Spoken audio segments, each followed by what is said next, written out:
In today's video, I'm going to teach you how to add languages to your Odoo database.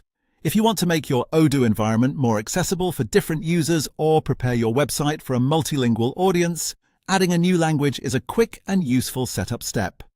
In this walkthrough, I'll show you exactly where to go and what to select so you can get it done smoothly. To begin, open your Odoo dashboard and click on the Settings app. This is where you manage the main configuration options for your database, including localization and language preferences. Once you're inside Settings, look for the General Settings categories. This section contains many of the broad platform options, so it's the right place to adjust language-related features. Under the Languages section, click on Add Languages. This will open the Language Edition window, where you can choose from the available languages supported in your Odoo database. Take a moment here to search for the language you want to add. Once you find it, select it from the list. This is the key step that tells Odoo which language you want to install and make available in the system.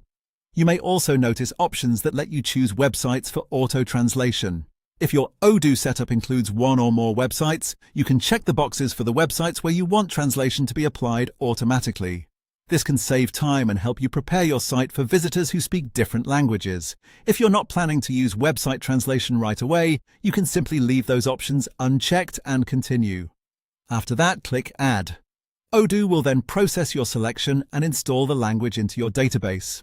Once it's finished, that language will be available for use depending on how your system and user preferences are configured.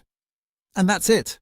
The process is very straightforward. Go to Settings, open the General Settings categories, find the Languages section, click Add Languages, choose the language you want, select any websites for auto-translation if needed, and then click Add.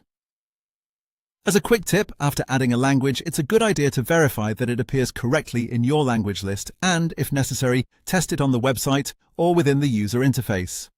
That way you can confirm everything is working as expected. Thanks for watching, and I'll see you in the next video.